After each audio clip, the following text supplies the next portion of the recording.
લોકોને એક્ઝેક્ટ ખબર પડે કે હકીકતમાં છે શું, બન્યું શું? સરસ કાર્યક્રમ થઈ ગયો છે પૂરો, અને દરેક ગુજરાતના એક એક ખૂણેથી ખેડૂતો આવ્યા હતા, અને પૂરેપૂરી રીતે જેને કહેવાય ને શિસ્તબદ્ધ, બહુ સંપૂર્ણ રીતે સારો કાર્યક્રમ રહ્યો છે. રહી વાત તમે જે એન્ડની વાત કરી, તો આપણે જે કાર્યક્રમ નિર્ધારિત કાર્યક્રમ મુજબ ગાંધીનગરની પરમિશન સરકારે આપી નહીં. ઓકે. ગાંધીનગર જવા માટેની. એટલે આપણે સંપૂર્ણ રીતે પહેલેથી સરકારને ખાતરી આપી હતી કે અમે કોઈ બોટાદ કાંડ જેવી કોઈ ઘટના નહીં થવા દઈ કે જેને કારણે ખેડૂતોને એમનો રોષનો ભોગ બનવો પડે. એમાં અશિસ્ત કરતા લોકો, બે ચાર લોકો હોય, અને જેને કારણે ખેડૂતોને પારાવાર નુકસાન સહન કરવું પડે અને ખૂબ સહન કરવું પડે. એ બાબતનું પૂરેપૂરું ધ્યાન રાખવામાં આવ્યું હતું. અમોને દરેક વસ્તુની અંદર અમારા નેતાઓ તરફથી ખાસ સૂચના આપવામાં આવતી હતી કે કાર્યક્રમની અંદર જે રૂપરેખાથી બનાવેલો છે તે મુજબનું કાર્યક્રમ થવો જોઈએ, અને કોઈએ પણ અશિસ્ત રાખવાની નથી. ઓકે. હવે સરકારે તમે જોયું હશે કે ક્યારેય પણ કોઈ જાતનો ક્યારેય સાંજ સુધીમાં કોઈ સંઘર્ષ નથી થયો, અને પોલીસનો પ્રશાસનનો ખૂબ સપોર્ટ હતો. હા, બરાબર છે. અને એકબીજાના તાલમેલથી બધું ચાલતું હતું. પરંતુ અમુક જે લોકો જે એવા છે કે જેને એમ થઈ ગયું કે આ કાર્યક્રમ તો બહુ હિટ જશે. ઓકે. એટલે એમના પેટમાં તેલ રેડાનું, અને એન્ડ દરમિયાન આની અંદર કોઈ પાર્ટી દ્વારા કોઈ કાર્યક્રમ હતો જ નહીં. સમસ્ત ખેડૂતોનો જ કાર્યક્રમ હતો. કોઈનો બેનર હતું નહીં, કોઈના નેજા નીચે નહોતું. કિસાન સંઘર્ષ સમિતિ એની અંદર પાલભાઈ અને જે દેસાઈભાઈ ની બધા છે એ કોંગ્રેસના હતા. એ જુદી વસ્તુ છે, પણ કોંગ્રેસના બેનર નીચે કાર્યક્રમ નહોતો.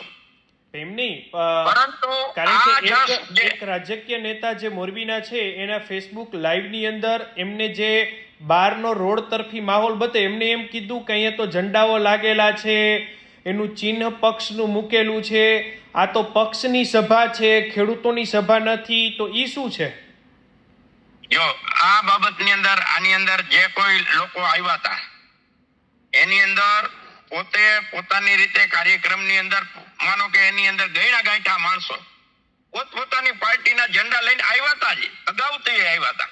એવું નહોતું કે તે રોડ ઉપર જ હતા. સમજાઈ ગયું. ત્યાર પહેલા સવારથી સાંજ સુધીના કાર્યક્રમ દરમિયાન જે કોઈ લોકો પોતપોતાની વિચારસરણીથી વરાયેલા હતા, એ લોકો પોતપોતાની ટોપી અથવા ઝંડા લઈને આવેલા જ હતા. કોઈ એ ઘટના એ ખાલી રોડ ઉપર જ નહોતી. એ તો સ્વાભાવિક છે કે જેના દ્વારા કાર્યક્રમ હતો, અને એ લોકોએ કઈ બે ચાર ઝંડા ક્યાંય હતા, પરંતુ કોઈ પણ જગ્યાએ એ સભા દરમિયાન પણ કોંગ્રેસના બેનરો ને એવું કઈ હતા નહીં. સમજાઈ ગયું. એટલે જે સભાનું આયોજન હતું, કઈ આખો કાર્યક્રમ છેલ્લા કેટલા વર્ષો બાદ એમ થયું કે આ ખેડૂતોનો કાર્યક્રમ અતિ સારો હિટ જાય છે કે સફળ જાય છે, તો આપણું શું? હવે આપણું શું? એટલે આ ખેડૂતોને ખોટી ઉશ્કેરાટ ભરી કરી કે ભાઈ આપણે તો ગાંધીનગર જ જવું છે. તો ભાઈ ગાંધીનગર જવાની અંદર પ્રશાસને મનાઈ કરી છે. સવારની વાત હતી કે ગાંધીનગર તમે નહીં જઈ શકો.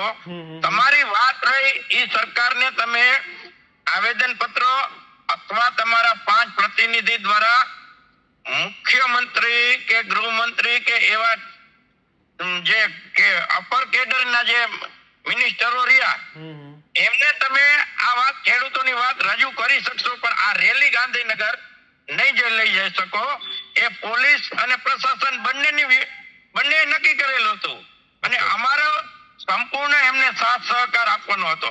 આ કાર્યક્રમ કર્યા પહેલા જ એમને કમિટમેન્ટ અમે આપેલું હતું કે અમે બહુ જે રીતે કાર્યક્રમ નક્કી કરે જે રીતે રૂટ નક્કી કરી, જે રીતની આપણને પરવાનગી હોય ઓકે એ મુજબ જ કાર્યક્રમ થશે. આપણને પરવાનગી 19 સુધી જ આપેલી હતી એને. સમજાઈ ગયું. હવે 19 જો કાર્યક્રમ આપણે ત્યાંથી સીધા નીકળી જાય તો એના દ્વારા એના કરતા 19 એક જાતની ખેડૂતો અને જે આપણે જે આભાર વ્યક્ત કરવા માટે કે આટલા મોટી સંખ્યામાં ખેડૂતો ગામડેથી બધા આવ્યા હતા ટ્રેક્ટરો લઈને કે પોતપોતાના વાહનો, તો એ માટેની એક આભાર વિધિ ખાલી કરવાની વાત હતી. તો એના માટેનો એક નાની સભા, કોઈ રાજકીય સભા હતી જ નહીં.